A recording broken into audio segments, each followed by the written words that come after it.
Level 1. Paramecia Bodily Alteration. Alright, let's kick things off with the weakest type on our list. Paramecia Bodily Alteration fruits. Now, before anyone loses their mind in the comments, hear me out. I'm talking about the baseline potential here, the raw starting point. These fruits literally only change your own body. That's it. You're stuck working with what you've got, and if you're not creative, you're basically useless. Think about it this way. Luffy's Gomu Gomu no Mi turns him into rubber. Cool, right? But that fruit sat around for years doing absolutely nothing special, until Luffy pushed it to insane levels with Gear 2nd, Gear 3rd, and eventually Gear 4th. Without his creativity, he's just a stretchy guy who's harder to punch. That's the problem with this entire category. The fruit itself doesn't give you much. You have to build everything from scratch using pure imagination and training. And then we've got Buggy. This man is the perfect example of wasted potential. His Bara Bara no Mi lets him split his body into pieces and control them from 200 meters away. That sounds amazing on paper. But Buggy has zero combat skills and zero creativity. He ate a devil fruit on the Pirate King's ship, Roger's actual ship, and still ended up being one of the weakest pirates we've ever seen. Even Oda himself said Buggy is one of his favorites, which makes you wonder if that fruit has some secret endgame potential we haven't seen yet. The real issue with bodily alteration fruits is the range limitation. You can't affect your surroundings or control the battlefield like other Paramecia types. You're limited to your own body, which makes fights way harder because you're always reacting instead of dictating the flow. Take Robin's Hana Hana no Mi, for example. She's smart enough to use it brilliantly by growing arms everywhere to set traps and control fights. But here's the catch. If someone hits one of her sprouted limbs, she feels the pain in her real body. There's always a price to pay. So why is this the weakest level? Because these fruits give you nothing but a modified body and a whole lot of responsibility to figure out what to do with it. You're basically starting from zero and hoping you're creative enough to make something work. Compare that to what's coming next, and you'll see why bodily alteration sits at the bottom of the devil fruit food chain. Level 2. Regular Zoan. Now we're stepping up to regular Zoan fruits, and this is where things start getting interesting. Here's the fundamental difference between Level 1 and Level 2. Bodily alteration gives you a modified body and says, good luck figuring it out. But regular zones hand you guaranteed physical power right out of the gate. You transform into an animal, and boom, instant strength boost. No overthinking required. What makes regular zones so much more reliable than bodily alteration is the 3-form system. You've got your human form, your full animal form, and the hybrid form that mixes the best of both worlds. That hybrid form is where the real magic happens. Look at Rob Lucci with his Nico Neko no Mi model, Leopard. In hybrid mode, he combines a leopard's raw speed and power with his insane Rokushiki martial arts skills. The fruit gives him the foundation, and he builds on top of it. That's completely different from someone like Buggy, who has to create his entire fighting style from scratch. The beauty of regular zones is their consistency. You're getting a straightforward upgrade to your physical stats: strength, speed, durability, recovery. There's no guessing game about whether your fruit will be useful in a fight. Compare that to eating something like the jacket fruit, where you turn into a literal jacket and need someone else to wear you. Yeah, regular zones are looking pretty good right now, but here's where people start arguing in the comments. Regular zones do have clear limitations. You're getting pure physical power, but that's all you're getting. There's no crazy environmental manipulation like we'll see in higher levels. You can't freeze oceans or turn buildings into string. You're a beast in close combat, but you're not changing the entire battlefield. Your impact is personal, which means in massive group fights or against enemies who can control space, you're at a disadvantage. The thing is, most Zoan users are absolute monsters in one-on-one combat. They thrive in direct confrontation where raw physical dominance matters. The fruit gives them a reliable power boost that doesn't require years of creative development like bodily alteration does. That's why regular zones rank higher. They give you real, usable power immediately, even if they don't have the versatility of higher-tier fruits. Level 3. Paramecia Substance Creation. Here's where Paramecia fruits start showing their real potential. Substance creation takes everything we've seen so far and flips the script completely. Remember how bodily alteration keeps you stuck in your own body, and regular zones just make you physically stronger?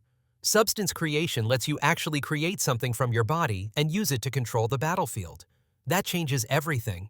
The difference is massive when you think about it. Luffy can stretch his arms, sure, but that's still just his arms. A Zoan user can turn into a leopard and hit harder, but they're still limited to their physical reach. Substance creation users can flood an entire area with their material and dominate space. Take Magellan and his Doku Doku no Mi. This man creates poison, all kinds of poison. Mild gas that makes you sick, or that terrifying Hydra attack that's basically liquid death. When Magellan fought in Impel Down, he turned the entire prison floor into a toxic nightmare. Luffy almost died, and he's got insane durability. That's the power of battlefield control. Now, I know what some of you are thinking. Substance creation sounds amazing, but what about someone like Mr. 3? His Doro Doro no Mi creates wax. Literally just wax. That sounds pretty weak compared to deadly poison, right? And yeah, Mr. 3 mostly used it for goofy traps and weird sculptures. But here's the thing. Even a seemingly basic substance like wax can block attacks, create barriers, trap enemies, and shape the environment. It's way more versatile than just having a stronger punch. The real advantage here is flexibility. You're producing material that exists outside your body, which means you can spread your influence across the battlefield without putting yourself in danger. You can block, you can trap, you can zone enemies out. Compare that to a Zoan user who has to get up close and personal, or a bodily alteration user who can only work with their own body parts. Substance creation gives you options. Of course, there's a catch. The substance you create has its own weaknesses. Mr. 3's wax melts easily against fire. Magellan's poison can be resisted or countered by antidotes. And if the user isn't creative, the power becomes boring real fast. But when you compare substance creation to the levels below it, the upgrade is obvious. You're no longer fighting with just your body. You're bringing something new into the fight and forcing your enemies to deal with it. Level 4. Paramecia, Environmental Manipulation. Now we're entering God-tier territory with environmental manipulation. And this is where Paramecia fruits become absolutely terrifying. Everything we've talked about so far, body modifications, physical transformations, creating substances, all of that gets blown out of the water when you can manipulate intangible forces. We're talking about shadows, gravity, emotions, even people's minds. This is psychological warfare combined with reality-bending power. Let me paint a picture for you. Substance creation lets you make poison or wax and spread it around. That's powerful. But environmental manipulation lets you control things that already exist everywhere, things you can't see or touch. Perona's Horo Horo no Mi creates ghosts that pass through people and crush their will to fight. Zoro and Sanji went from absolute warriors to crying on the ground in seconds. You can't block a ghost. You can't punch an emotion. That's the difference between creating a physical substance and manipulating the invisible forces around you. Then there's Gecko Moria with the Kage Kage no Mi, and this fruit is straight nightmare fuel.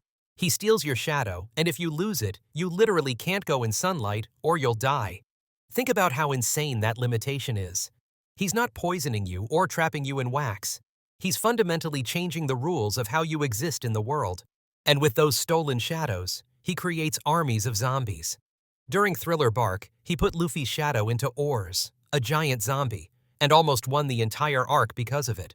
The tactical advantage here is massive. Substance creation gives you battlefield control through physical materials. Environmental manipulation gives you control over the entire vibe of the fight. You're attacking from angles enemies can't defend against. Boa Hancock doesn't even need Conqueror's Haki to dominate. She blows a kiss and half the battlefield turns to stone because people feel attraction. That's attacking through emotion itself. And we haven't even touched on the top-tier examples.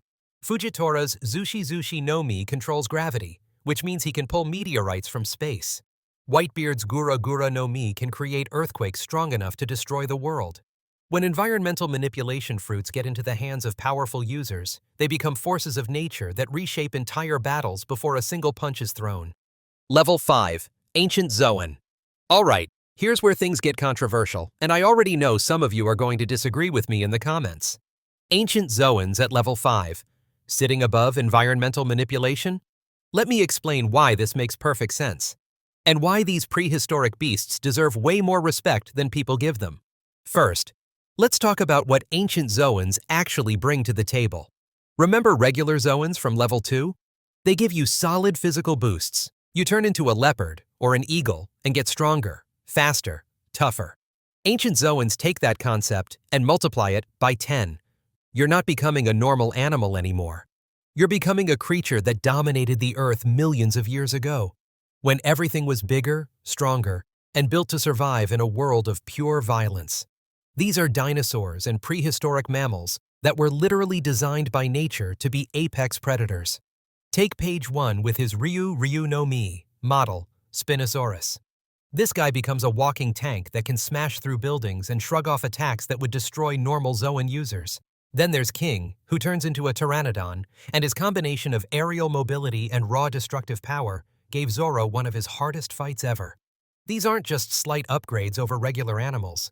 They're fundamental jumps in durability and offensive capability. Here's what separates ancient Zoans from everything we've ranked so far. Environmental manipulation is incredible for strategy and control, but it requires setup and specific conditions to work. Perona's ghosts can break your spirit, but you need to actually hit someone with them. Moria's shadow theft is devastating, but he needs to catch you first. Ancient Zoans? They just exist as raw, overwhelming physical force. There's no complexity, no conditions, no requirements. You transform and you become an unstoppable freight train of pure prehistoric rage. And let's be real about something. There's a reason Kaido specifically collected ancient Zoan users for his crew. The man wanted to build the strongest army in the world, and he filled it with dinosaur transformations because he understood their value. When you've got dozens of fighters who can each tank massive damage and dish out even more, you've got a military force that can steamroll nearly anyone. That's not a coincidence. That's recognition of how powerful these fruits really are. Now, I'll admit the limitation. Ancient Zoans are almost purely physical. You're getting insane strength, speed, and durability, but you're not getting the supernatural abilities that Logia or mythical Zoan users have. You can't turn intangible, you can't manipulate gravity, you can't shoot laser beams. If you're up against someone with strong haki, or someone who fights smart and exploits your weaknesses, you can definitely lose. But here's the thing. That raw physical dominance is so overwhelming that it puts you above most environmental manipulation users who need specific conditions to succeed. Ancient Zoans bring guaranteed, reliable, devastating power every single time. Level 6. Logia. Let's be completely honest here. Every single pirate in the One Piece world dreams about getting a Logia devil fruit, and for good reason. These fruits are legendary. They're the ones that make people stop and say, how do you even fight that? When we ranked ancient Zoans at level 5 for their overwhelming physical power, we were talking about dominance through brute force. Logia fruits take that concept and laugh at it, because they give you something no amount of physical strength can match. They make you basically immortal. Here's what separates Logia from everything we've talked about so far. You don't just get stronger or gain new abilities. You literally become a natural element. Fire, ice, light, smoke, magma. Pick your poison. Ace becomes fire itself. Kizaru becomes light and moves at light speed. Aokiji becomes ice and freezes entire oceans in seconds. And here's the part that makes Logia users absolutely terrifying in the early parts of the series. You can't touch them. Someone swings a sword at Smoker? It passes right through him like he's made of smoke. Because he is made of smoke. Bullets hitting Ace? They pass through his fire body, and he just keeps walking. This intangibility is what put Logia users on a completely different level from everyone else. Think back to when Luffy first encountered Smoker in Logetown, or when the Straw Hats faced Crocodile in Alabasta. These fights felt impossible because they were impossible. How do you punch smoke? How do you cut sand? The answer for most people was simple. You don't. Logia users walked around like gods among men because conventional attacks just didn't work on them. That's why you see Logia users in the highest positions of power. Marine admirals? Logia users. Warlords causing chaos across entire countries? Logia users. There's a pattern here, and it's not a coincidence. The offensive power is just as ridiculous as the defense. Ace could launch fireballs that incinerate entire forests. Akainu's magma fists could punch holes through nearly anyone and melt their insides. Kizaru shoots laser beams that explode on impact and destroy everything in their path. Enel had lightning powers so overpowered that he could restart his own heart after being knocked out. When Logia users go on the offensive, they're wielding the destructive force of nature itself. Now, here's where it gets interesting. And this is probably going to start some arguments in the comments. Logia fruits do have a major weakness that keeps them from being at the absolute top of this ranking: Haki. Once Haki became widespread in the New World, Logia users lost their untouchable status. If you can coat your attacks in armament Haki, you can hit their real body even when they're transformed into their element. That's how Luffy eventually beat Smoker and Crocodile after learning Haki. Suddenly, Logia users had to actually fight, instead of just standing there and tanking hits. There's also the problem of natural counters. Enel had possibly the most overpowered Logia fruit we'd seen at that point: lightning that could kill instantly and move at incredible speed. But he fought Luffy, who's made of rubber, and rubber doesn't conduct electricity. Bad matchup. Ace's fire was incredibly powerful, but Akainu's magma was hotter and could literally burn through fire itself. When you're a Logia user, there's always the chance that you'll run into someone whose power just naturally beats yours. But even with those limitations, Logia fruits sit at level 6 because they represent the peak of raw elemental power in one piece. They give you offensive capabilities that can change the outcome of entire wars, and defensive abilities that make you nearly invincible against anyone who doesn't have Haki. Before the New World, and before Haki became common knowledge, Logia users were genuinely untouchable. Even now, a skilled Logia user with strong Haki is one of the most dangerous opponents you can face in the entire series. Level 7. The Peak. Awakened Paramecia, Awakened Zoan, Mythical Zoan, and the 5 Elders Mythical Zoans. We've finally reached the top of the mountain. Level 7 isn't just one type of fruit, it's where multiple categories converge at their absolute peak. We're talking about Awakened Paramecia, Awakened Zoan, Mythical Zoan, and the Nightmare tier Mythical Zones of the 5 Elders. These fruits represent the ultimate ceiling of power in one piece, and here's why they completely dwarf everything that came before them. Let's start with Awakened Paramecia, because this is where regular Paramecia fruits transcend their limits. Remember level 1 where bodily alteration only affected your own body? Awakened Paramecia lets you manipulate the entire environment around you. Doflamingo with his Ito no Mi could create strings from his body. Sure, but after awakening, he turned entire buildings and the ground itself into string. The battlefield became his weapon. Law's Opiope no Mi creates a room where he's basically a god of surgery. He can cut through anything, teleport objects and people, and use Gamma Knife to destroy your internal organs without even touching your skin. That's not just power, that's complete dominance over reality itself within his domain. Awakened Zoans take a different approach. Instead of environmental control, they turn your body into an absolute fortress of regeneration and endurance. Rob Lucci awakened his Neko no Mi in Egghead, and the difference was terrifying. He took massive hits from Gear 5th Luffy and just stood back up like nothing happened. Compare that to regular zones at level 2 that just make you stronger, or even ancient Zoans at level 5 with their prehistoric power. Awakened Zoans make you nearly unkillable. The Jailer Beasts in Impel Down were Awakened Zoan users who lost their minds, but gained insane durability. They kept getting back up no matter how many times they were beaten down. But Mythical Zoans, this is where things get absolutely insane, and I'm willing to bet half of you are already typing about how broken these fruits are. Mythical Zoans combine everything we've talked about in this entire ranking. You get the physical transformation and durability of a Zoan. You get supernatural abilities like a Paramecia, and some of them even have Logia-like properties with regeneration. They're based on legendary creatures from mythology, which means their powers aren't limited by real-world logic. Luffy's true fruit is the Hito no Mi, Model Nika, the sun god. When he awakened it and reached Gear 5th, he gained the ability to bend reality like rubber. His body, the environment, the laws of physics, everything becomes flexible and rubber-like. His power is limited only by his imagination, which for Luffy means it's basically limitless. That's not just strong, that's reality warping on a scale that makes Logia fruits look basic. Kaido with the Uo no Mi, Model Seiryu turns into a massive azure dragon.